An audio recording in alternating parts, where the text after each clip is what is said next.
അല്ലാഹുവിന്റെ പ്രവാചകൻ അവിടെന്ന് പറഞ്ഞു തരുന്നുണ്ട്. അതാ ജിബ്രീൽ എന്ന് പറയുന്ന മലക്ക് നരകത്തിന്റെ കാവൽക്കാരനായ മാലിക് എന്ന് പറയുന്ന മലക്കിന്റെ ചാരത്തേക്ക് കടന്നു ചെന്നിട്ട് അവിടെന്ന് പറയുന്നു, മാലിക്, നരകത്തിന്റെ ഒരു ഭാഗത്തെ പടച്ചറപ്പിന്റെ കോടതിയിലേക്ക് കൊണ്ടുവരാൻ അല്ലാഹു പറഞ്ഞിരിക്കുകയാണെന്ന് മാലിക് എന്ന് മലക്കിനോട് പറയുമ്പോ കരഞ്ഞുകൊണ്ട് ചോദിക്കുന്നു, ജിബ്രീൽ, എങ്ങനെയാണ് ജിബ്രീൽ, എങ്ങനെയാ ഞാൻ ഈ നരകത്തെ കൊണ്ടുവരുന്നത്? എന്നെ കൊണ്ട് കഴിയില്ല ജിബ്രീൽ, എന്നെ കൊണ്ട് കഴിയില്ല ജിബ്രീൽ എന്ന് പറയുന്നു. പടച്ചറപ്പിന്റെ തീരുമാനമോ അവസാന പടച്ചവന് 70,000 ചങ്ങലകൾ എടുത്തുകൊണ്ട് വരികയാണ്. 70,000 ചങ്ങലകൾ എടുത്തുകൊണ്ട് വരികയാണ്. മോനെ, ഒരു ചങ്ങലയുടെ വലിപ്പം എന്തെന്നറിയുവോ? ഞാനും നിങ്ങളും ചങ്ങല കാണുന്നവരാണ്. ആ ചങ്ങലയിലെ ഒരു കൊളുത്ത് കാണുന്നവരാണ്. അല്ലാഹുവിന്റെ പ്രവാചകൻ അവിടെന്ന് പറയുന്നു, സഹാബാ, ആ നരകത്തിലേക്ക് കൊണ്ടുപോകുന്ന, ആ നരകത്തെ വലിച്ചു കൊണ്ടുപോകുന്നതിന് വേണ്ടി എടുക്കുന്ന ഒരു ചങ്ങലയുണ്ടല്ലോ, ആ ചങ്ങലയിലെ ഒരു കൊളുത്തുണ്ടല്ലോ, ഈ ദുനിയാവിനെക്കാളും വലുതാണെന്ന് നബി മുഹമ്മദ് മുസ്തഫ. അങ്ങനെയുള്ള 70,000 ചങ്ങലകൾ എടുത്തിട്ട് നരകത്തിന്റെ ഒരു ഭാഗത്ത് ഇങ്ങനെ ബന്ധിപ്പിക്കുകയാണ്. എന്നിട്ട് റബ്ബേ, ഒരു ചങ്ങലയിൽ 70,000 മലക്കുകള്, കോടാനുകോടി മലക്കുകള് അല്ലാഹുവിന്റെ അദാബുകൾ കൊണ്ട് നിറച്ച നരകത്തെ വലിച്ചു കൊണ്ടുവരുന്ന ഒരു ദിവസമുണ്ടല്ലോ. ഇതിന് സാരമല്ലല്ലോ, ഇതാരെങ്കിലും വെറുതെ പറഞ്ഞതല്ലല്ലോ, ഇതൊരു സാങ്കല്പിക കഥയല്ലല്ലോ. അള്ളയല്ലേ പറഞ്ഞത്, അള്ളയല്ലേ പറഞ്ഞത്. ഇങ്ങനെ ഒരു ദിവസം വരാനുണ്ടെന്ന് പടച്ചറപ്പാ പറഞ്ഞത്. മോനെ, വത്തഖൂ യൗമന തുർജഊന ഫീഹി ഇലാല്ലാഹ്. ഇങ്ങനെ ഒരു ദിവസം വരാനുണ്ടടാ. ഈ ദുനിയാവിലേക്ക് നീ എവിടെ പോയാൽ, എത്ര ആസ്വദിച്ച് നടന്നാൽ, മോനെ, ഒരു ദിവസം നീ എന്റെ മുന്നിലേക്ക് തന്നെ തിരിച്ചു വരേണ്ടവനാണെന്ന് ഒരു ഭീഷണിയുടെ സ്വരത്തിൽ അല്ലാഹുവിന്റെ ഖുർആൻ നമുക്ക് ഓർമ്മപ്പെടുത്തുമ്പോ, എന്റെ ചെറുപ്പക്കാരാ, ഇന്ന് നരകം പറഞ്ഞോ, ഖബർ പറഞ്ഞോ, പരലോകം പറഞ്ഞോ, മഹ്ശർ പറഞ്ഞോ, സിറാത്ത് പറഞ്ഞോ, മീസാൻ പറഞ്ഞോ, നരകത്തിന്റെ തട്ടുകളെ കുറിച്ച് പറഞ്ഞു തന്നോ? മോനെ, ഇതൊക്കെ ഉണ്ടോ ഉസ്താദ്? വിശ്വസിക്കാൻ നമ്മളിൽ പലർക്കും മടിയാണ്. വിശ്വസിക്കാൻ നമ്മളിൽ പലർക്കും മടിയാ. ഇതൊക്കെ ഉള്ളതാണോ എന്ന് ചോദിക്കുന്നവര്, മോനെ, ഉണ്ടടാ. നിനക്ക് വേണമെങ്കിൽ വിശ്വസിക്കില്ലെങ്കിൽ വിശ്വസിക്കണ്ട. നിനക്ക് വേണമെങ്കിൽ വിശ്വസിക്കടാ ചെറുപ്പക്കാരാ. പക്ഷേ നീ വിശ്വസിക്കുന്ന ഒരു സമയമുണ്ടടാ. ഇന്നതൊക്കെ ഇല്ല എന്ന് പറഞ്ഞിട്ട് നീ തള്ളിക്കളഞ്ഞാൽ ഇതൊക്കെ വരാനുണ്ടടാ പൊന്നുമോര്. കാണുന്ന ഒരു ദിവസമുണ്ട്. അല്ലാഹുവിന്റെ ഖുർആൻ പറയുന്നുണ്ട്, വഇദാ റഅതഹും മിൻ മകാനിൻ ബഈദ് സമിഉ ലഹാ തഗയ്യുളൻ വസഫീറാ. നാളെ പടച്ചറപ്പിന്റെ കോടതിയിൽ ഞാനും നിങ്ങളും ഇങ്ങനെ നിൽക്കുമ്പോ അതാ മാലിക്കുന്ന മലക്കും തന്റെ അനുയായികളും കരഞ്ഞു വിളിച്ചുകൊണ്ട് പടച്ചറപ്പിന്റെ അദാബുകൾ കൊണ്ട് നിറച്ച ആ നരകമുണ്ടല്ലോ, ആ നരകത്തെ ഇങ്ങനെ വലിച്ചു കൊണ്ടുവരുന്ന രംഗം കാണുമ്പോ വിശ്വസിക്കാത്ത ചെറുപ്പക്കാരാ, വെറുതെയാണെന്ന് പറഞ്ഞ് കളിയാക്കി യുവത്തവേ, ഇതൊക്കെ ഉസ്താദന്മാരെ കള്ളം പറയുന്നതാണെന്ന് പറഞ്ഞ പെങ്ങള്, ഇതെല്ലാം ഇങ്ങനെ കൊണ്ടുവരുന്നത് കാണുമ്പോ നീ അല്ലാഹുവിന്റെ മുന്നിൽ കിടന്ന് യാചിക്കുമടാ. നീ അല്ലാഹുവിന്റെ മുന്നിൽ കിടന്ന് യാചിക്കുകയാ. റബ്ബനാ അബ്സർനാ വസമിഅനാ ഫർജിഅനാ. അല്ലാഹുവിന്റെ മുന്നിൽ കിടന്ന് യാചിക്കുന്ന തമ്പുരാനെ, റബ്ബനാ, എന്റെ രക്ഷിതാവേ, അബ്സർനാ, എല്ലാം എന്റെ കണ്ണുകൊണ്ട് കണ്ടു തമ്പുരാന്, എല്ലാ ഞാൻ കണ്ടുറപ്പ്. ഉസ്താദന്മാര് പറഞ്ഞു തന്നോ, ഖുർആൻ പറഞ്ഞു തന്നോ, പ്രവാചകന്മാര് പറഞ്ഞു തന്നോ, മാതാപിതാക്കള് പറഞ്ഞു തന്നോ, ഞാൻ വിശ്വസിക്കാത്ത നരകത്തിന് ഞാൻ ഇന്ന് എന്റെ കണ്ണുകൊണ്ട് കണ്ടു നാദാ. അത് കടന്ന് വിളിക്കുന്ന വിളി എന്റെ ചെവി കൊണ്ട് കേട്ട് തമ്പുരാന്. അല്ലാഹുവേ, അതിന്റെ അട്ടഹാസം കേട്ടുറപ്പേ, എല്ലാ ബോധ്യമായി അല്ലാ ഫർജിഅനാ, ഒരവസരം കൂടെ എനിക്ക് താല്ലാ എന്ന് യാചിക്കുമെന്ന് പരിശുദ്ധമായ ഖുർആൻ പറയുമ്പോ, ആ അല്ലാഹുവിന്റെ കോടതിയിൽ ഞാനും നിങ്ങളും നിൽക്കുമ്പോ അല്ലാഹു ആദ്യമായിട്ട് ചോദിക്കുന്ന ചോദ്യം എന്തെന്നറിയുമോ? അല്ലാഹു ആദ്യമായിട്ട് ആ പരലോകത്ത് വെച്ച് ചോദിക്കുന്ന ഒന്നാമത്തെ ചോദ്യം എന്താ? മനുഷ്യ, ഞാൻ നിനക്ക് തന്ന ആയുസ് നീ എന്തിനാണാ ചിലവഴിച്ചത്? എങ്ങനെയാ ചിലവഴിച്ചത്? നാളെ പടച്ചറപ്പിന്റെ കോടതിയിലെ ഒന്നാമത്തെ ചോദ്യമാ. മറുപടി കണ്ടെത്തിക്കോ ചെറുപ്പക്കാരാ. അല്ലാഹുവിന്റെ പ്രവാചകൻ അവിടുന്ന് പറയുന്നുണ്ട്, ഈ ചോദിക്കുന്ന ചോദ്യത്തിന് മറുപടി പറയാതെ അവിടെ പണം കൊണ്ട് രക്ഷപ്പെടാൻ കഴിയില്ല, അവിടെ ആൾബലം കൊണ്ട് രക്ഷപ്പെടാൻ കഴിയില്ലോ, അവിടെ രാഷ്ട്രീയം കൊണ്ട് രക്ഷപ്പെടാൻ കഴിയൂല. അല്ലാഹുവേ, അവിടുത്തെ ഭരണാധികാരിയാരോ, അവിടുത്തെ ജഡ്ജിയാരെന്നറിയുമോ? ഇവിടുത്തെ കോടതിയിൽ പണം കൊടുത്താ രക്ഷപ്പെടാ, രാഷ്ട്രീയ ബലം കൊണ്ട് രക്ഷപ്പെടാ, അല്ലെങ്കിൽ ആൾബലം കൊണ്ട് രക്ഷപ്പെടാ, അല്ലെങ്കിൽ സ്വാധീനം കൊണ്ട് രക്ഷപ്പെടാ. ഏത് കള്ളനും ഏത് കൊലയാളിക്കും പടച്ചവനെ നിസാരമായി ഇറങ്ങി വരാ. പക്ഷേ അവിടുത്തെ കോടതിയിലെ ജഡ്ജിയാരെന്നറിയുവോ? ഈ പ്രപഞ്ചം മുഴുവനും അടക്കി ഭരിക്കുന്ന രാജാതിരാജനായ മലിക്കുൽ ജബ്ബാറായ സർവാധിനാഥനായ സർവാധിപരനായ റബ്ബുൽ ഇസ്സത്തായ പടച്ച റബ്ബാ. അല്ലാഹു നീതിമാനാ, അല്ലാഹു നീതിമാനാ. ആ നീതിമാനായ പടച്ച റബ്ബിന്റെ മുന്നിലേക്ക് നിന്നെ കൊണ്ടുപോയി നിർത്തുമ്പോ അല്ലാഹു അവിടുന്ന് ചോദിക്കുന്ന ഒരു ചോദ്യമുണ്ട്. എടാ, നിനക്ക് ഞാൻ തന്ന ആയുസ് നീ എന്തിനാ ചിലവഴിച്ചത്? നിനക്ക് 30 കൊല്ലം തന്നല്ലോ, 40 കൊല്ലം തന്നല്ലോ, 50 കൊല്ലം തന്നല്ലോ, 60 വർഷം നിനക്ക് തന്നല്ലോ, എന്തിനാ ചിലവഴിച്ചതെന്ന് ചോദിക്കുമ്പോ പറയാനൊരു മറുപടി കണ്ടെത്തടാ ചെറുപ്പക്കാരാ. 2018 അല്ലാഹു നിനക്ക് 360 ദിവസം തന്നല്ലോ, നിനക്ക് അല്ലാഹു 1 കൊല്ലം തന്നല്ലോ. ഈ കഴിഞ്ഞു പോയ 1 കൊല്ലത്തിൽ നീ എന്തേ ചെയ്തതെന്ന് ഈ സദസ്സിലിരുന്നിട്ട് ഞാൻ ഉൾപ്പെടെയുള്ളവർക്ക് ചിന്തിക്കാനുള്ള സദസ്സാ.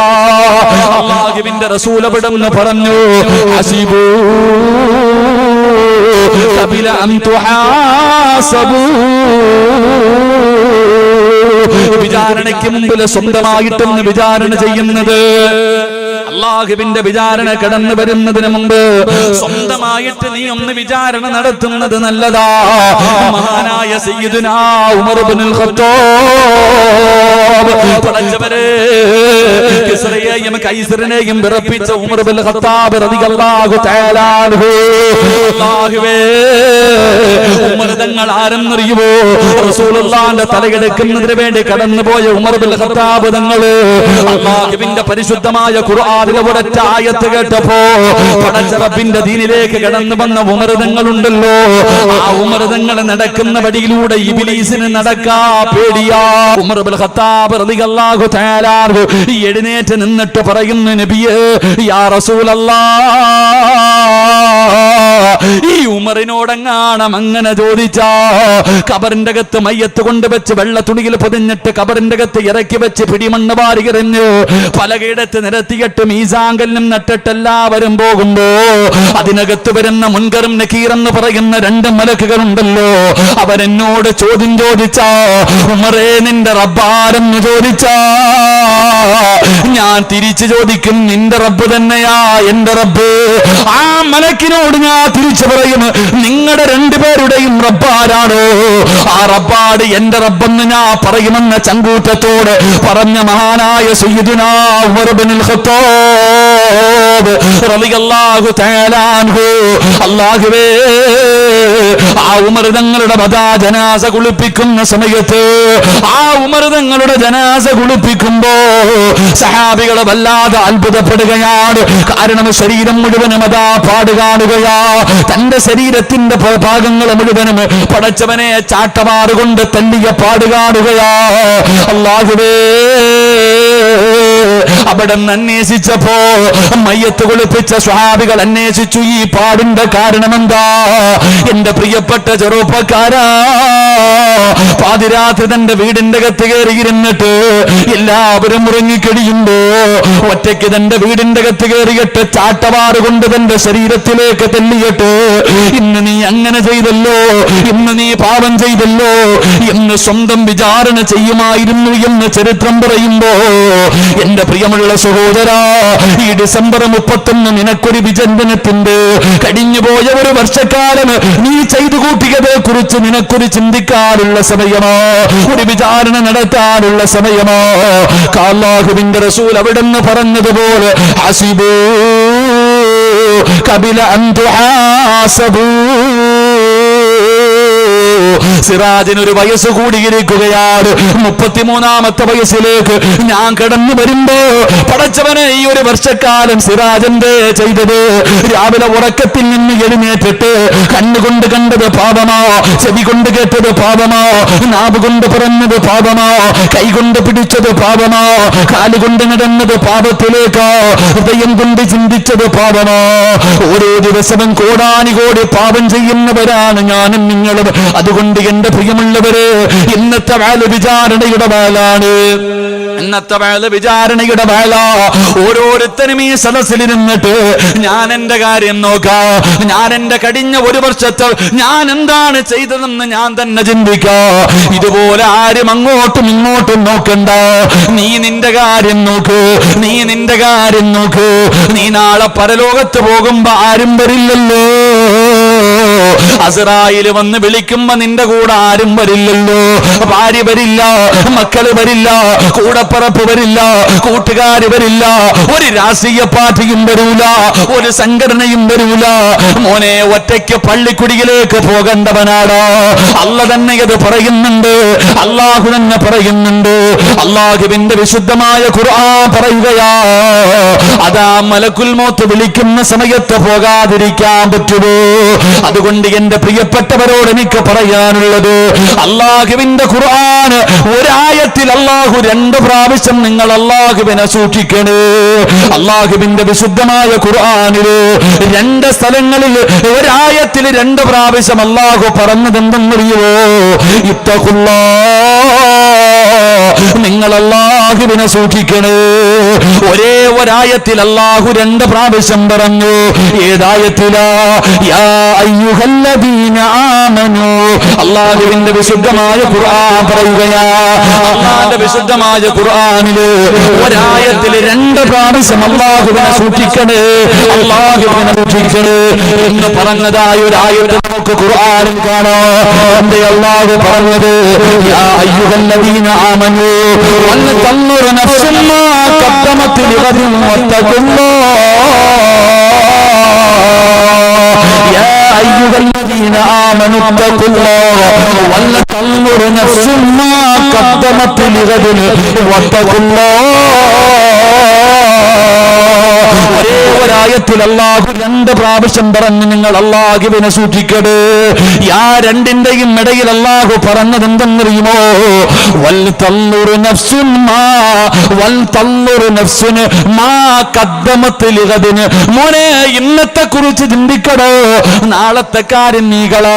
പടച്ച റബ്ബിന്റെ മുന്നിലേക്ക് കടന്നു ചെല്ലുമ്പോ നിന്റെ കയ്യിൽ എന്താണെന്നുള്ളത് ഇന്ന് നീ ചിന്തിക്കാൻ ഖുർആൻ പറയുമ്പോ, ഈ ഡിസംബർ 31 ചിന്തിക്കാനുള്ള സമയമോ? കഴിഞ്ഞുപോയ ഒരു വർഷക്കാലം ചെയ്തു കൂട്ടിയ നന്മയെ കുറിച്ച്, പാവങ്ങളെ കുറിച്ച് അള്ളാഹുവേ ഒരു വിചാരണ നടത്തിയിട്ട് റബ്ബിന്റെ മുന്നിൽ പൊട്ടിക്കരഞ്ഞ് നമുക്ക് ദുആ ചെയ്ത് പിരിയാ. അള്ളാഹു അതിനുള്ള ഭാഗ്യം നൽകി അനുഗ്രഹിക്കുമാറാകട്ടെ. അള്ളാഹു അതിനുള്ള ഭാഗ്യം നൽകി അനുഗ്രഹിക്കുമാറാകട്ടെ. എനിക്ക് കൂടുതലൊന്നും പറയാനില്ല. കഴിഞ്ഞ ഒരു കൊല്ലം നീ ചെയ്തതിനെക്കുറിച്ച് നീ മാത്രം ചിന്തിക്കുക, വേറെ ആരും വേണ്ട. മഹാനായ സയ്യിദുനാ ഉമർ ഇബ്നുൽ ഖത്താബ് റളിയല്ലാഹു തആല അൻഹു ചാട്ടവാർ എടുത്തിട്ട് സ്വന്തം തല്ലും. സ്വന്തം തല്ലിക്കിട്ട റൂമിൻ്റെ അകത്തിരുന്നിട്ട് ശരീരത്തിനോട് ചോദിക്കും, നീ അങ്ങനെ ചെയ്തില്ല, ഇങ്ങനെ ചെയ്തു. നമ്മൾ ചാട്ടവാറ് കൊണ്ട് തല്ലണ്ട. നീ ചാട്ടവാറ് പോയിട്ട് ഒരു ഈർക്കൽ കഷ്ടം കൊടുത്തിട്ട് നീ തല്ലണ്ട. ഈ സദസ്സിലിരുന്നിട്ട് 2018 നീ ചെയ്തു കൂട്ടിയതിനെ മുഴുവനും ഒന്ന് ചിന്തിച്ച് നോക്കിക്കേ. എന്തായിരിക്കും നിൻ്റെ മറുപടി? സ്വന്തമായിട്ട് നാട്ടുകാരെ നന്നാക്കാനോ അല്ലെങ്കിൽ മറ്റുള്ളവരെ നന്നാക്കാനല്ല, സ്വന്തമായിട്ടൊന്ന് വിലയിരുത്തി നോക്ക്. എന്നിട്ട് നീ ജയിച്ചവനാണോ തോറ്റവനാണോ എന്ന് തീരുമാനിക്ക്. അള്ളാഹു നമുക്ക് ഭാഗ്യം നൽകി അനുഗ്രഹിക്കുമാറാകട്ടെ. എൻ്റെ പ്രിയമുള്ള സഹോദരങ്ങളെ, ആരും ചിന്തിക്കാനും നോക്കാനൊന്നും ഇരിക്കേണ്ട, ഒറ്റ തീരുമാനമേ ഉള്ളൂ. എൻ്റെ പ്രിയപ്പെട്ടവരെ, ജീവിതത്തിൽ ചെയ്തിരിക്കുന്നത് മുഴുവനും 99.3% പാവമാണ് ചെയ്തിരിക്കണേ. ഒരല്പമേ ഉള്ളൂ നന്മ പറയാൻ. അപ്പോൾ എൻ്റെ പ്രിയപ്പെട്ട സഹോദരങ്ങളെ, നിങ്ങൾ ചോദിക്കും, ഉസ്താദെ, ഈ ചെയ്തു കൂട്ടിയ പാപങ്ങളൊക്കെ ഞങ്ങൾ എവിടെ കൊണ്ട് കഴുകിക്കളയാനാ? ഈ ചെയ്തു കൂട്ടിയിരിക്കുന്ന പാപങ്ങൾ, ഒരുപാട് ജീവിതത്തിൽ പാപം ചെയ്തല്ലോ, ഈ പാപങ്ങൾ മുഴുവനും ഞങ്ങൾ എവിടെ കൊണ്ട് കഴുകിക്കളയാനാ? മോനെ, അതിനുള്ള മറുപടി അല്ല തന്നെ പറയുന്നുണ്ടാ. ഖുർആൻ എല്ലാം അല്ല പറയുന്നുണ്ട്. അള്ളാഹുവിൻ്റെ വിശുദ്ധമായ ഖുർആനിൽ നീ ചോദിക്കുന്ന എല്ലാ ചോദ്യങ്ങൾക്കും മറുപടി അല്ല തന്നെ പറയുന്നുണ്ട്. അള്ളാഹു പഠിക്കാൻ ഭാഗ്യം തരുമാറാകട്ടെ. എന്താ അള്ളാഹു പഠിക്കാൻ ഭാഗ്യം തരുമാറാകട്ടെ. അള്ളാഹിൻ്റെ ഖുർആനിൽ ഏറ്റവും കൂടുതൽ പ്രാവശ്യം അള്ളാഹു പറഞ്ഞത് എന്താ? അള്ളാഹുവിൻ്റെ വിശുദ്ധമായ ഖുർആനിൽ അള്ളാഹു ഏറ്റവും കൂടുതൽ പ്രാവശ്യം പറഞ്ഞ എന്താ? നീ ചിന്തിക്കാത്ത എന്തെന്ന് അള്ള ചോദിച്ചാൽ, എടാ നീ ബുദ്ധിയുള്ളവനല്ലേ? അള്ള ചോദിച്ചൊരു ചോദ്യമുണ്ട്, എടാ നീ ചിന്തിക്കാൻ കഴിവുള്ളവനല്ലേ, എന്തേ നീ ചിന്തിക്കാത്ത? അള്ള ചോദിച്ചതാ, ചിന്തിക്ക്. അള്ളാഹുവിൻ്റെ വിശുദ്ധമായ ഖുർആൻ എല്ലാത്തിനും മറുപടി പറയുന്നുണ്ട്. നിൻ്റെ ഒരു ചോദ്യം, എല്ലാ ചോദ്യങ്ങൾക്കുമുള്ള മറുപടി അള്ളാഹു പണ്ടേ പറഞ്ഞു വെച്ചിട്ടുണ്ട്. അള്ളാഹു പഠിക്കാൻ ഭാഗ്യം തരുമാറാകട്ടെ. ചെയ്തു പോയ പാവങ്ങൾ അള്ളാഹുവിന്റെ മുന്നിൽ നിന്ന് ഏറ്റു പറയാ കഴിയുമോ? എടാ, എത്ര പാപം ചെയ്താലും നിനക്ക് അള്ളാഹു പുറത്തു തരും. നീ എത്ര കൊല ചെയ്തവനാകട്ടെ, എടാ 100 കൊല ചെയ്തവൻ അള്ളാഹു പുറത്തു കൊടുത്തല്ലോ. മക്കളെ കുടിച്ച് മൂടിയവൻ അള്ളാഹു പുറത്തു കൊടുത്തല്ലോ. എത്രയോ അപരാധികൾക്ക് അള്ളാഹു പുറത്തു കൊടുത്തു. അതുകൊണ്ട് മോനെ, അല്ലാഹു ഗഫൂറാണ്, അല്ലാഹു റഹീമാണ്. ചെയ്തു പോയ പാവങ്ങൾ അല്ലാഹുവിന്റെ മുന്നിൽ മനസ്സറിഞ്ഞുകൊണ്ട് പറയേണ്ട രീതിയിൽ നീ അല്ലാഹുവിന്റെ മുന്നിൽ ഏറ്റു പറഞ്ഞോ, അല്ലാഹു നിന്റെ ദുആ സ്വീകരിക്കുമെന്ന് നബി മുഹമ്മദ് മുസ്തഫ സല്ലല്ലാഹു അലൈഹി വസല്ലമ തങ്ങൾ പറയുന്നു. അസ്മാഉൽ ഹുസ്ന പറഞ്ഞിട്ട് റബ്ബിന്റെ ദർബാറിലേക്ക് ഇരു കരങ്ങൾ ഉയർത്തിയിട്ട് എഴുന്നേറ്റ് നിന്നിട്ടല്ല, നീ നിന്റെ യജമാനനാ തമ്പുരാന്, ഞാൻ നിന്റെ അടിമയാണ് തമ്പുരാന്, ഞാനൊരു സാധാരണ നിന്റെ അടിമയാണല്ലോ, നിന്റെ മുന്നിൽ യാചിക്കാമെന്നതാ. പൊറുക്കന്റെ പാപം ചെയ്തി വെറുക്കാതെ പൊറുക്കുന്നവനാരുണ്ട് നീയല്ലാതെ. ഇഹലോകാർഭാടങ്ങളെന്നെ വലച്ചതാ, നഫ്സെന്നെ ഉന്തി തള്ളിവിട്ടു ചതിച്ചതാ. അല്ലാതെ ധിക്കരിച്ചല്ല റബ്ബേ നിന്നെ, അതുകൊണ്ട് ആട്ടരുതിലാകെ എന്നെ. അസ്മാഉൽ ഹുസ്ന പറഞ്ഞിട്ട് എഴുന്നേറ്റ് നിന്നിട്ട് പറയണമല്ലോ, നീ എന്റെ യജമാനനോ, ഞാൻ നിന്റെ അടിമയോ, ഞാൻ നിന്റെ അടിമയോ, നിന്റെ മുന്നിൽ യാചിക്കാമെന്നവനാണ് തമ്പുരാന്. പടച്ചവനെ, നിന്നെക്കാല് പൊറുക്കുന്ന ഒരാളും ഈ ലോകത്തില്ല അല്ലാ. നീ കാരുണ്യമാനോ, നീ ദയാലുവോ, നിന്റെ അടിമയുടെ കണ്ണ് നിറയുന്നത് നിനക്ക് ഇഷ്ടമല്ല തമ്പുരാന്. ജീവിതത്തിൽ ഒരുപാട് പാപങ്ങൾ ചെയ്തു, എല്ലാം എന്റെ ശരീരം എന്നെ പിഴപ്പിച്ചതാ തമ്പുരാന്, എന്നെ ശൈത്താൻ നശിപ്പിച്ചതാണ് തമ്പുരാന്. അറിഞ്ഞുകൊണ്ട് ചെയ്തതല്ലോ, വികാരം കൊണ്ട് ചെയ്തതല്ലോ, എല്ലാ പുറത്തുതരുടെയും അസ്മാഉൽ ഹുസ്ന പറഞ്ഞിട്ട് ചെയ്തു പോയ പാപങ്ങൾ മുഴുവനും ദുനിയാവിലെ ഈ സ്വർഗ്ഗത്തിൽ കുടിച്ചു മൂടിയിട്ട് വേണം നമുക്ക് പിരിയാ. അല്ലാഹു അതിനുള്ള ഭാഗ്യം നൽകി അനുഗ്രഹിക്കുമാറാകട്ടെ. അല്ലാഹു അതിനുള്ള ഭാഗ്യം നൽകി അനുഗ്രഹിക്കുമാറാകട്ടെ. അതുകൊണ്ട് എന്റെ പ്രിയമുള്ള സഹോദരങ്ങളെ, ഇന്ന് തൗബയുടെ ദിവസമാണ്, ഇന്ന് ദുആഇന്റെ ദിവസമാണ്. ചെയ്തു പോയ പാപങ്ങൾ മുഴുവനും ഇവിടെ കഴുകിക്കളഞ്ഞാൽ അല്ലാഹു പുറത്തു തരുമെന്ന് അല്ലാഹു തന്നെ പറഞ്ഞിട്ടുണ്ട്. അല്ലാഹു പറഞ്ഞു, എന്റെ അടിമ എന്ത് പാപം ചെയ്താലും എന്നോട് ചോദിക്കാൻ പറ. നബിയോട് പറഞ്ഞു കൊടുത്തു. അവര് ചോദിക്കും അല്ല എവിടാണെന്ന്, നബിയോട് ചോദിക്കും അല്ല എവിടാണെന്ന് ചോദിക്കുമ്പോൾ പറയണം, വഇദാ സഅലക ഇബാദി അന്നി ഫഇന്നി ഖരീബ് ഉജീബു ദഅവത ദാഇ ഇദാ ദഅാനി ഫല്യസ്തജീബു ലി. അല്ലാഹുവിന്റെ ഖുർആൻ പറയുന്നുണ്ട്. അവർ ചോദിക്കും നബിയെ, ഞാൻ വിളിച്ചാൽ എവിടെ ഇരിക്കുന്നു, അല്ലെങ്കിൽ അല്ലാഹ് എവിടെ ഇരിക്കുന്നു അവർ ചോദിക്കുമ്പോൾ പറഞ്ഞു കൊടുക്കണം, ഈ കണ്ണിന്റെ നരമ്പുണ്ടല്ലോ, ഈ കണ്ണിന്റെ നരമ്പ് അവനിലേക്ക് അടുത്തിരിക്കുന്നതിനേക്കാൾ ഞാൻ അടുത്തുണ്ട്, എന്നോട് ചോദിക്കാൻ പറ നബിയെ, ഞാൻ പുറത്തു കൊടുക്കാമെന്ന് അള്ളാഹു തന്നെ പറഞ്ഞിട്ടുണ്ട്. അതുകൊണ്ട് യൂനുസ് നബി കടലിന്റെ ഉള്ളറയിൽ കടന്ന് മീനിന്റെ വയറ്റിൽ കിടന്നിട്ട് ഒരൊറ്റ ദിക്റേ പറഞ്ഞുള്ളൂ, ലാ ഇലാഹ ഇല്ലാ അന്ത സുബ്ഹാനക ഇന്നി കുന്തു മിനൽ ളാലിമീൻ. ഈ ദിക്ർ പറഞ്ഞതുകൊണ്ടാ യൂനുസ് നബി മീനിന്റെ വയറ്റിൽ നിന്ന് കരയിലേക്ക് കയറിയത്. ഇല്ലെങ്കിൽ ഖിയാമത്ത് നാൾ വരെ അവിടെ കടക്കേണ്ടി വരുമായിരുന്നു എന്ന് നബി മുഹമ്മദ് മുസ്തഫ. ഉറക്കെ നബി മുഹമ്മദ് മുസ്തഫ, ഉറക്കെ നബി മുഹമ്മദ് മുസ്തഫ സ്വല്ലല്ലാഹു അലൈഹി വസല്ലം. അല്ലാഹു നമ്മുടെ ഈ സദസ്സ് കബൂലാക്കുമാറാകട്ടെ. അപ്പൊ ദുആ ചെയ്യണം. നമ്മളൊക്കെ ആണെങ്കിൽ ഒരുപാട് കാലം കൊണ്ട് ദുആ ചെയ്യുന്നുണ്ട്. വെറുതെ ദുആ ചെയ്ത് സ്വീകരിക്കൂല. എന്റെ പ്രിയമുള്ള സഹോദരങ്ങളെ, വെറുതെ അങ്ങോട്ട് നിന്നിട്ട് കളന്ന് എന്തെങ്കിലുമൊക്കെ കാണിച്ച അല്ലാഹു ദുആ സ്വീകരിക്കൂല. ദുആ ചോദിക്കേണ്ടതുപോലെ ചോദിക്കണം. ഒരു മനുഷ്യന്റെ ദുആ അല്ലാഹു സ്വീകരിക്കണമെങ്കിൽ 6 കാര്യങ്ങൾ നേരെയായാലേ അവന്റെ ദുആ അല്ലാഹു സ്വീകരിക്കൂ എന്ന് നബി മുഹമ്മദ് മുസ്തഫ. ചുമ്മാതെ തലകുത്തി കിടന്നിട്ട് നീ കഅബയുടെ കില്ല പിടിച്ചിട്ട് കരഞ്ഞിട്ടും കാര്യമൊന്നുമില്ല. ചോദിക്കേണ്ടതുപോലെ ചോദിക്കണം. 6 കാര്യങ്ങൾ സൂക്ഷിച്ചിട്ട് ദുആ ചെയ്താലേ നിന്റെ ദുആയ്ക്ക് ഇജാബത്തുള്ളൂ, അല്ലാഹ് കേൾക്കത്തുള്ളൂ. ഇല്ലെങ്കിൽ അത് തള്ളപ്പെടും. അല്ലാഹു കാത്തിരക്ഷിക്കുമാറാകട്ടെ, അല്ലാഹു കാത്തിരക്ഷിക്കുമാറാകട്ടെ. അപ്പൊ ഇൻഷാ അല്ലാഹ് ദുആ ചെയ്യണം. എങ്ങനെ ഇൻഷാ അല്ലാഹ് ദുആ ചെയ്താൽ ഇന്നത്തെ സദസ്സിലെ ദുആ അല്ലാഹു സ്വീകരിക്കൂലേ? സ്വീകരിക്കൂലേപ്പാ? ഇതപ്പോ ഒരു പിണക്കം സ്വീകരിക്കോ ഇല്ലേ? ഉറപ്പുള്ളവരൊക്കെ കൈപൊക്കി. ഇന്നത്തെ ദുആ അല്ലാഹു. നീ എന്തിനാ മോനെ നിക്കണേ? ഈ ചങ്ങാതി എന്തിനാ നിക്കണം? ഒരു കസേരയിട്ട് കൊടുപ്പാ. ആ പുറകിരിക്കണം. ഓ നിക്കണാണ് എനിക്ക് സങ്കടം. ഞാൻ നിന്നോളാം. നീരുന്നോ പെട്ടെന്നിരുന്ന അല്ലാഹു സ്വീകരിക്കുമാറാകട്ടെ. കൈപൊക്കാൻ പറഞ്ഞപ്പം പലരും പൊക്കിയില്ല. പൊക്കാത്തവനെ ഇപ്പൊ ഞാൻ മറുപടി തരാം. എന്റെ പ്രിയമുള്ള സഹോദരങ്ങളെ, മഹാനായി നബി മുഹമ്മദ് മുസ്തഫ സ്വല്ലല്ലാഹു അലൈഹി വസല്ലമ തങ്ങൾ പറയുന്ന, നാളെ പടച്ച റബ്ബിന്റെ പരലോകത്തൊരു മനുഷ്യനെ കൊണ്ടുവരും. എന്നിട്ട് നോക്ക്, അള്ളാഹുവിന്റെ മുന്നിൽ നാളെ പരലോകത്തൊരു മനുഷ്യനെ കൊണ്ടുവന്നു. ആ മനുഷ്യനെ കൊണ്ടുവന്ന സമയത്ത് അള്ളാഹു ആ മനുഷ്യന്റെ അമലുകളൊക്കെ നോക്കി, ഒന്നുമില്ല, പോരാന്ന് പറഞ്ഞ് നരകത്തിലോട്ട്. മഹാനായ അനസ് റളിയല്ലാഹു തആല അൻഹു പറയുന്നു, പ്രവാചകൻ സല്ലല്ലാഹു അലൈഹി വസല്ലം തങ്ങൾ പറയുന്ന, നാളെ പരലോകത്തൊരു മനുഷ്യനെ കൊണ്ടുവന്നു. ആ മനുഷ്യന്റെ ജീവിതത്തിൽ നന്മയെന്ന് പറയാൻ ഒന്നുമില്ല. ആ സമയത്ത് അല്ലാഹു സുബ്ഹാനഹു വ തആല പറഞ്ഞു, ഈ മനുഷ്യനെ നരകത്തിൽ കൊണ്ടുപോകാൻ. അങ്ങനെ മലക്കുകൾ ഈ മനുഷ്യനെ നരകത്തിലേക്ക് കൊണ്ടുപോകാൻ പറയുമ്പോൾ ആ മനുഷ്യനെ ഇങ്ങനെ നരകത്തിലേക്ക് വലിച്ചിടച്ചു കൊണ്ടുപോകുമ്പോൾ ഇവ അള്ളാനെ ഒന്ന് തിരിഞ്ഞു നോക്കി. അള്ളാഹുവിനെ ഇങ്ങനെ തിരിഞ്ഞു നോക്കിയിട്ട് ഇവനൊന്ന് കരഞ്ഞു. ആ സമയത്ത് അല്ലാഹു സുബ്ഹാനഹു വ തആല അവനോട് ചോദിച്ചു, അവിടെ നിന്ന് ചോദിച്ചു, എന്തിനാടാ എന്നെ നോക്കുന്നേ? എന്തിനാ എന്നെ നോക്കി കരയുന്നേ? ആ സമയത്ത് ആ മനുഷ്യൻ പറഞ്ഞു, യാ റബ്ബി തദ്കിറു ഖൗലക. അല്ലാഹുവേ, നിന്റെ ഖുർആനിലെ ഒരു വാചകം എനിക്ക് ഓർമ്മ വന്നു തമ്പുരാനേ. നിന്റെ ഖുർആനിലെ പരിശുദ്ധമായ ഖുർആനിലെ ഒരു വാചകം എനിക്ക് ഓർമ്മ വന്നു തമ്പുരാനേ. അതുകൊണ്ടാണ് ഞാൻ നിന്നെ നോക്കിയിട്ട് കരഞ്ഞതെന്ന് പറയുമ്പോ അല്ലാഹു സുബ്ഹാനഹു വ തആല ചോദിച്ചു, നിനക്ക് ആ ഓർമ്മ വന്ന ആയത്തേതാ? എന്റെ ഖുർആനിലെ ഏത് വാചകമാണ് നിനക്ക് ഓർമ്മ വന്ന് ചോദിക്കുമ്പോ റബ്ബുൽ ഗഫൂറുർ റഹ്മാൻ,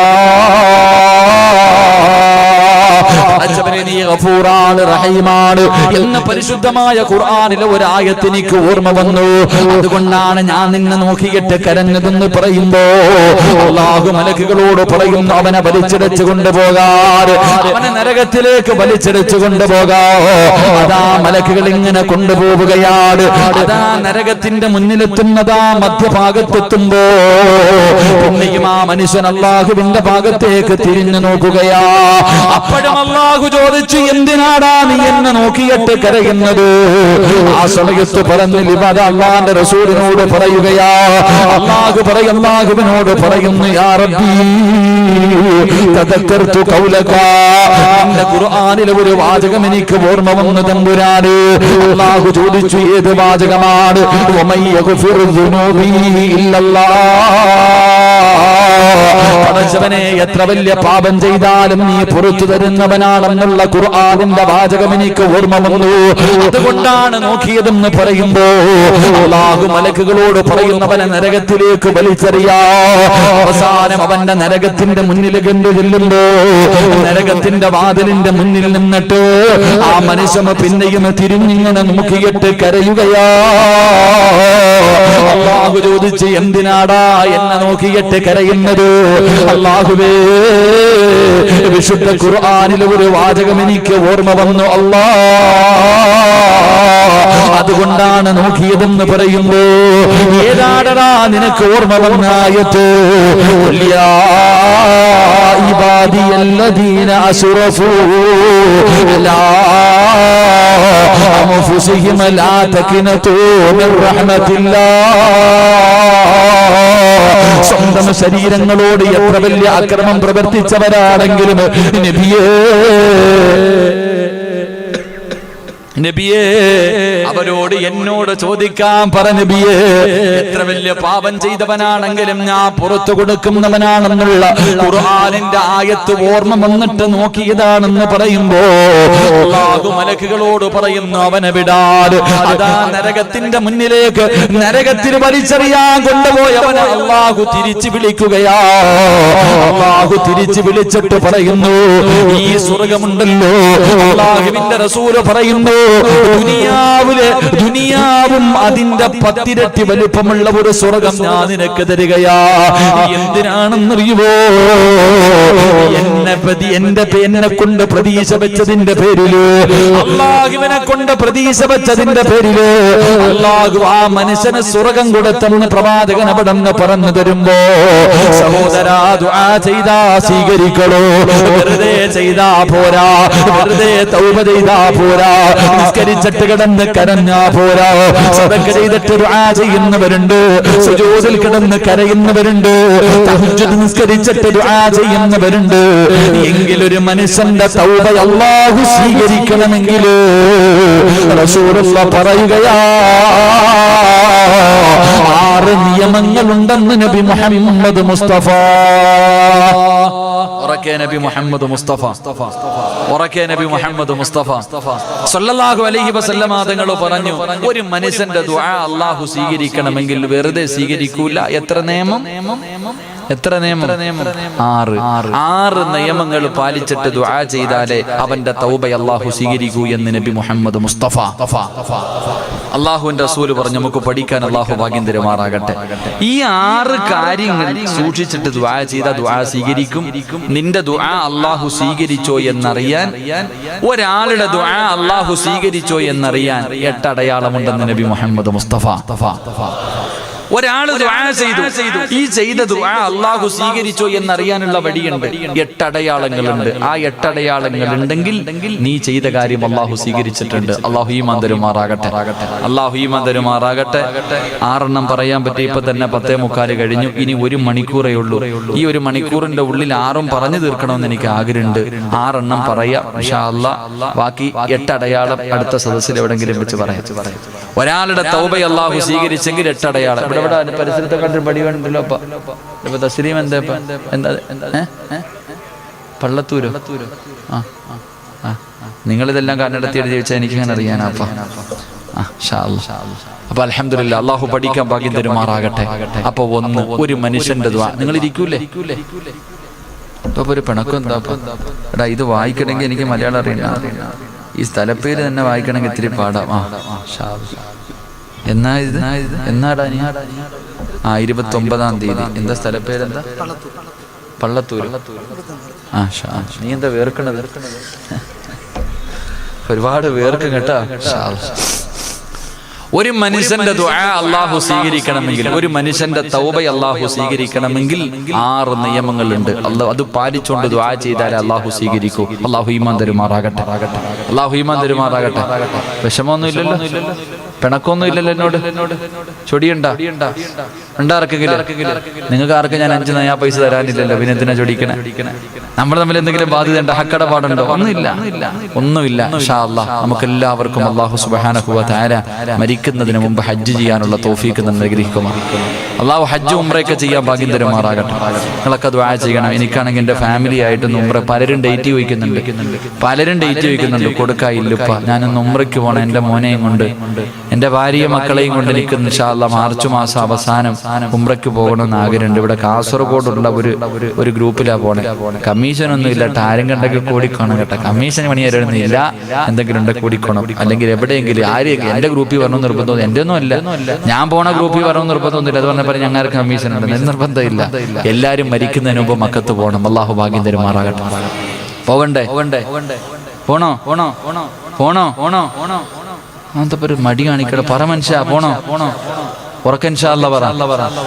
അല്ലാഹു ഇൻഷാ അല്ലാഹ് പറഞ്ഞവരെ മൊത്തം നീ അവിടെ എത്തിക്കണേ തമ്പുരാനെ. പറയാത്തവനെ ഒരവസരം കൂടെ തരാം. ഒന്ന് ഇൻഷാ അല്ലാഹ് പറഞ്ഞേ. ഇനി പറയാത്തവന്റെ കാര്യത്തിൽ അള്ളാഹിനെ തീരുമാനിക്കട്ടെ. ഞാൻ എന്താ പറയാ, ഓനങ്ങനാണല്ലോ. ശൈത്താനെക്കാളും വലിയ ശൈത്താന്മാരുണ്ട്. അല്ലാഹു കാത്തിരക്ഷിക്കുമാറാകട്ടെ. എന്റെ പ്രിയമുള്ള സഹോദരങ്ങളെ, അല്ലാഹുവിന്റെ പ്രവാചകൻ സല്ലല്ലാഹു അലൈഹി വസല്ലമ തങ്ങൾ പറയുകയാണ്, ഒരു മനുഷ്യന്റെ ദുആ അല്ലാഹു സ്വീകരിക്കണമെങ്കിൽ അല്ലാഹുവിന്റെ മുന്നിൽ കരങ്ങൾ ഉയർത്തിയിട്ട് പൊട്ടിക്കരഞ്ഞുകൊണ്ട് ദുആ ചെയ്യുന്നവരെ അല്ലാഹുവിന്റെ പ്രവാചകൻ സല്ലല്ലാഹു അലൈഹി വസല്ലമ തങ്ങൾ പറയുകയാണ്, ഒരു മനുഷ്യന്റെ തൗബ അല്ലാഹു സ്വീകരിക്കണമെങ്കിൽ ഒന്നാമത്തെ കണ്ടീഷൻ എന്തെന്നറിയുമോ? വമാ ഉമിറൂ إلا ليعبدوا الله مخلصين. ദുആ എന്ന് പറഞ്ഞാൽ ഇബാദത്താണ്. അല്ലാഹുവിന്റെ പ്രവാചകൻ പെട്ടെന്ന് പറയുന്നുണ്ട്, ദുആ എന്ന് പറഞ്ഞാൽ ഇബാദത്താണ്. അതാ വമാ ഉമിറൂ ഇല്ലാ ലിയഅബ്ദുല്ലാഹ മുഖ്ലിസീൻ. ഒരു മനുഷ്യന്റെ തൗബ അല്ലാഹു സ്വീകരിക്കണമെങ്കിൽ, ഒരു മനുഷ്യന്റെ ദുആ അല്ലാഹു സ്വീകരിക്കണമെങ്കിൽ ഒന്നാമത്തെ കണ്ടീഷൻ എന്തെന്നറിയോ? അവന് ഇഖ്ലാസ് ഉണ്ടാകണമെന്ന് നബി മുഹമ്മദ് മുസ്തഫ അല്ലാഹുവിന്റെ വിശുദ്ധമായ ഖുർആൻ പറയുകയാ. ഒന്നാമത്തെ നിയമം എന്തെന്നറിയുമോ? ഇഖ്ലാസോടുകൂടി ദുആ ചെയ്താലേ അല്ലാഹു സ്വീകരിക്കൂ. എന്റെ പ്രിയമുള്ളവരെ, അല്ലാതെ എത്ര കടന്ന് വിളിച്ച് കരഞ്ഞിട്ടും കൂവിയിട്ട് കാര്യമില്ല. എന്റെ പ്രിയപ്പെട്ടവരെ, സുജൂദിൽ കിടന്ന് കരഞ്ഞിട്ട് കാര്യമില്ല. ഇഖ്ലാസോടുകൂടി ദുആ ചെയ്താലേ സ്വീകരിക്കൂ. ദുആ ചെയ്യുന്നതിന് ചില മര്യാദകളുണ്ട്. മഹാനായ പ്രവാചകൻ സല്ലല്ലാഹു അലൈഹി വസല്ലമ തങ്ങൾ പറയുകയാ, റസൂലുള്ളാഹി പറയുന്ന സ്വഹാബ, അല്ലാഹുവിന്റെ പ്രവാചകൻ അവിടെന്ന് നോക്കുമ്പോ ഒരു മനുഷ്യന് ശബ്ദമുയർത്തി കേട്ട് കടന്നു വിളിച്ചുകൂടി കരഞ്ഞുകൊണ്ട് ദുആ ചെയ്യുകയാ. അല്ലാഹുവേ, കരഞ്ഞു വിളിച്ചുകൊണ്ട് ഇങ്ങനെ ദുആ ചെയ്യുകയാ. ആ മനുഷ്യനോട് അല്ലാഹുവിന്റെ റസൂൽ ചോദിച്ചു, മനുഷ്യ, കേൾവിയില്ലാത്തവനോടല്ല നീ കടന്ന് വിളിച്ചു പോകുന്നത്, കണ്ണിന് കാഴ്ചയില്ലാത്തവനോടല്ല നീ ചോദിക്കുന്നത്, കണ്ണിന് കാഴ്ചയുള്ളവനോടാണ്, ചെവി കേൾക്കുന്നവർ റബ്ബിനോടാ നീ ദുആ ചെയ്യുന്നത്. അതുകൊണ്ട് നീ നിന്റെ ശബ്ദം താഴ്ത്തിയിട്ട് ദുആ ചെയ്യണേ എന്ന് നബി മുഹമ്മദ് മുസ്തഫ സല്ലല്ലാഹു അലൈഹി വസല്ലമ തങ്ങൾ പറയുന്നു.